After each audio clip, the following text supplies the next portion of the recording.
Kasagingan saha sih nugrahaning Gusti ingkang akarya loka mugi tansah kajiwa lan kasarila dumateng panjenengan sami dalasan kula.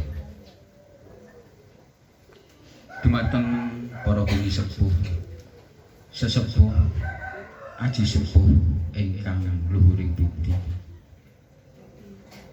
Dumateng para pangemban-pangembating praja satyane nagari ingkang kinarya pangayom saha pandhem-pandheming kawula dasih ingkang dahaji tarsana ingkang hamengkugati Bapak Suwadi Yosef ingkang minulya saha para rawuh kakung Sumawana Putri dalah saking para lenggah ingkang badya mulya. Ing sadèrèngipun sumangga kula lan panjenengan sami tansah munjakaken raos puja lan puji syukur dumateng asalipun Gusti ingkang Maha Agung. Awit kula lan panjenengan sami tasih kaparingan nugrahaning Gusti ingkang arupi kasarasan saha karaharja. Sahingga kula lan panjenengan sami saged kempal wonten pahargyan mangita kanthi wilujeng kalis lir ing samikala.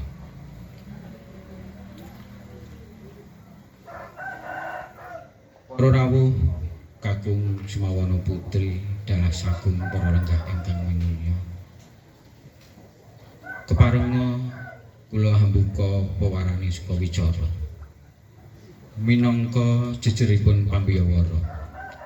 Hadih nuninjih kadhawuhan ingkang keluarga ingkang hamengkugati Bapak Suwadi Yosef kepareng ngandherekaken adicara lung tinampi syarat sarana jangkeping palakrama wonten ing wekdal sonten tunggal dalu menika. Kula ngaturaken menggah rangkapane adicara lung tinampi syarat sarana jangkeping palakrama ingkang sampun rinacik dening keluarga ingkang hamengkugati. Adicara ingkang sepisan nggih pambuka. Adicara ingkang kalih atur pambagya harja saking keluarga ingkang hamengkugati. Ingkang samangke badhe dipun saliyani dumateng panjenenganipun Bapak Wanto. Adicara salajengipun nggih atur pasrah syarat sarana ingkang samangke badhe dipun salirani dumateng panjenenganipun Bapak Suwadi. Adicara salajengipun atur panampi ingkang samangke badhe dipun salirani dumateng panjenenganipun Bapak Waluyo. Adicara ingkang gangsal sigeg sawetawis lan adicara ingkang angka pungkasan nggih panutup. Para rawuh kakung Sumawana Putri dalah sagung para lenggah ingkang minulya. Sumangga adicara lung tinampi syarat sarana jangkeping palakrama wonten ing wekdal sonten menika kita purwakani kanthi dedonga mitra kapitadosanipun ingkang rinasih. Mugia adicara lung tinampi syarat sarana jangkeping palakrama wiwit purwa madya lan busana saged lumampah kalis lir ing samikala. Dedonga kula dherekaken sumangga.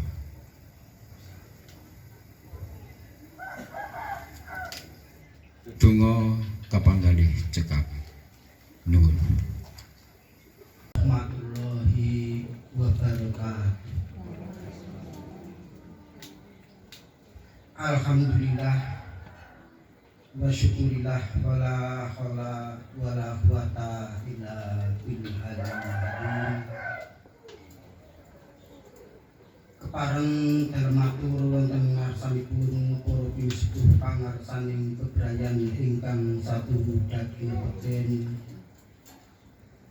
Dumateng ngarsanipun Bapak Ibu Pangban Pangpepring Praja Satyaning Nagari ingkang hamung songsong dados pandam-pandaming para kawula dasih ingkang tansah sinudarsana. Dumateng ngarsanipun Bapak Sumadi ingkang kadhaput dados Duta Suroyo Bapak Kadarmanto ingkang swargi ingkang dihormati. Langkung rumiyin sumangga kita tansah ndedonga munjukaken raos puja lan puji syukur dumateng ngarsanipun Gusti ingkang murkeni gesang ingkang sampun paring kahormatan dumateng kita sami saéngga kita sami saged kempal nyawiji wonten ing dalem paharyan ing sonten menika kanthi manggih kawujudan. Para rawuh kakung Mbah Putri ingkang minulya, keparenga ing mriki kula minangka talanging basa sulih sarira saking hameng ugati kadang kula sepuh Bapak Suwadi Yosef ingkang kinen matur piyambak awit kabekta saking raos bombong saha tinggaling manah nampi sih katresnan ingkang sak manten agengipun awit karawuhanipun Bapak Ibu sedaya. Ugi mboten katalumpen kula ngaturaken pambagya sugeng rawuh dumateng keluarga ageng Bapak Kadarmanto ingkang swargi. Saestu rawuh panjenengan kula tampi kanthi suka renaning penggalih. Pramila kula sumanggaken.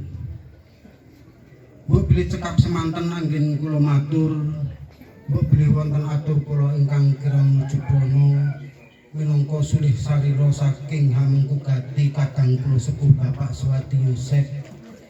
Kula nyuwun ageng pangapunten, matur nuwun. Wassalamualaikum warahmatullahi wabarakatuh. Adicara salajengipun inggih atur pasah syarat salam dumateng panjenenganipun Bapak Sumadi wekdal saha sasana. Aturaken kasugengan dhateng para tamu ingkang mbok pilih wonten ing kalodhangan senten menika kepareng silaturahmi wonten ing dalem menika. Kepareng kula minangka sulih sarira utawi talang basa saking anak kula Mesias Bintang Anugrah minangka wali saking almarhum Bapak Kadarmanto ingkang sampun ngrumiyin sowan wonten ngarsanipun Gusti Kalih. Wisuwan kula wonten ngarsanipun priyanipun Bapak Suwadi Yosef. Saestu ngaturaken syukur dhateng Pangeran ingkang Maha Agung ingkang sampun paring kawilujengan dhateng kula sabrayat saking wewengkon Tegal Wirasabdan Sorosudan Umbulharjo Ngayogyakarta kanthi wilujeng.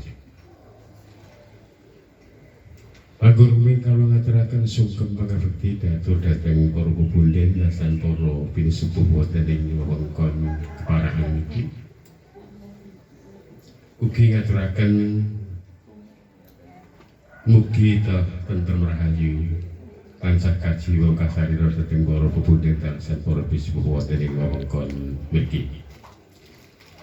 Ugi ngaturaken salam taklim katur Bapak Suwadi Yosef menapa dene Ibu Prasinka menapa dene Ibu mugi menapa ingkang kawula aturaken saestu ndayani wonten ing anggen kita kekadangan ing samakinipun saya rinaket pun karembak kawuri utawi karembak kepengker ing antawasipun keluarga ageng Mas Mesias Bintang Anugrah Dalasan Braya para pinsepuh ingkang tasih wonten ing wewengkon keparaan inggih menawi Ibu keluarga ageng Ibu Andriani ingkang sampun nyengkuyung anggenipun kepingin ngajak bepisanan kalian Bobo Suwadi Yusuf awit menapa ingkang sampun karembake ngajeng mugi sedaya kula wonten lumampah prayogi inggih awit menapa ingkang dados kepinginanipun kepareng Bapak Suwadi Yusuf mula kramaken anak kula Maestro Immanuela Rudasa inggih menika adik saking anak Mas Mesias Bintang Anugrah. Yen sewu kula sampun kula aturaken bilih tiyang sepuh anak Mas Immanuel Radasa menika sampun lolo dados menika priyatipun kadangipun kadang sepuhnya Mas Bintang ingkang bajeng lajeng Mbak Priska ingkang lenggah wonten Bogor lajeng Mas Noel menika ingkang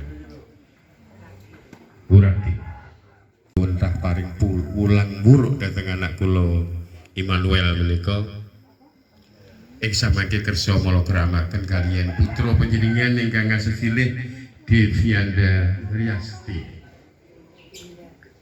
ingkang samangke badhe lumuh wonten ing gesang Bebrayan Agung salajengipun. Sowan kula ugi masrahaken anak kula Immanuel menika wonten ngasupipun Bapak Suwadi sang Ibu Dalasan Braya wonten wewengkon mriki. Sumangga awit menika anak kula tasih lebet lare kuliahipun menika dereng rampung. Dados saestu babagan rumah tangga tentu kemawon tasih tebih pikiran sampun.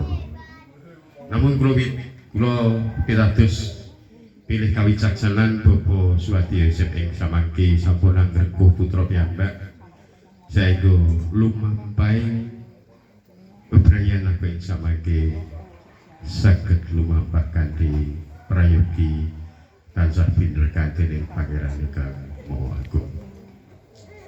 Yen para bubuden para tamu ingkang kula hormati mirungganipun Bapak Suwadi Yusuf sekalian Ibu,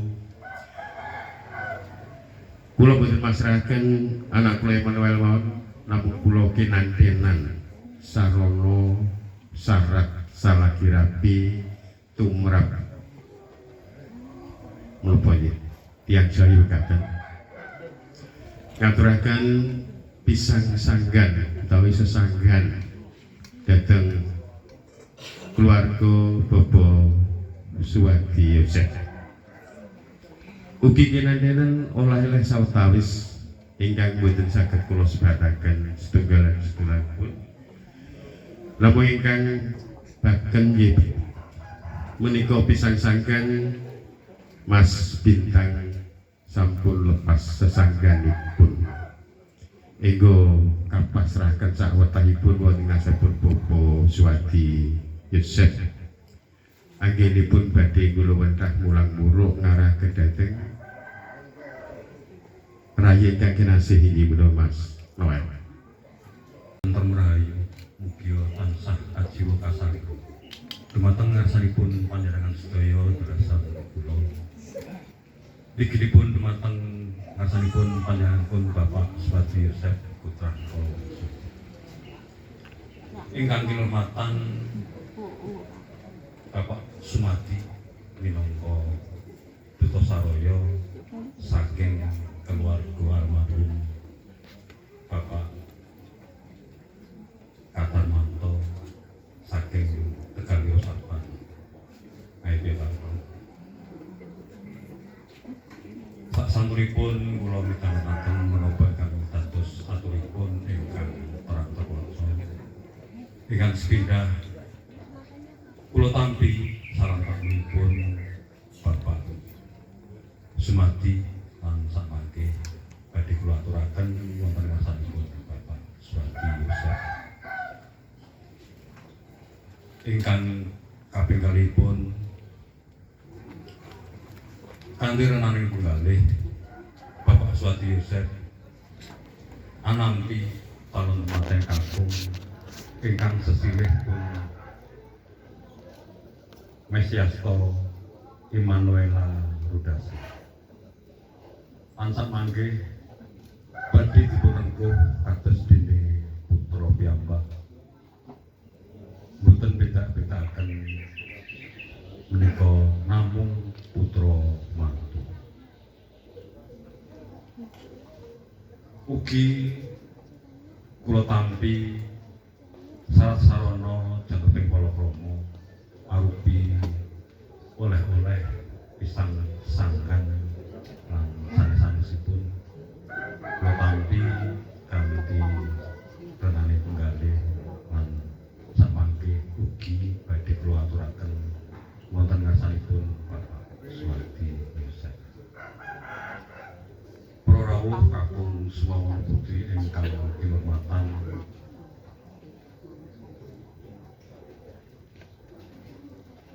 menawi mekaten ingkang dados atur kula mbok bilih wonten atur kula ingkang boten nuju bono kula nyuwun sagunging para sami bilih taufik wal hidayah.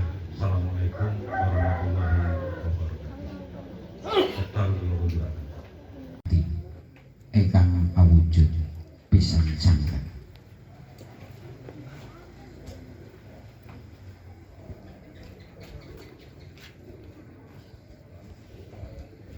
Saya sangkan minangka tondo bilih kadang kula nak Mas Bagus Mesiasto Immanuela Rudase wis ngarsa samekta nampi kesanggepan ngayomi ngayani ngayomi dumateng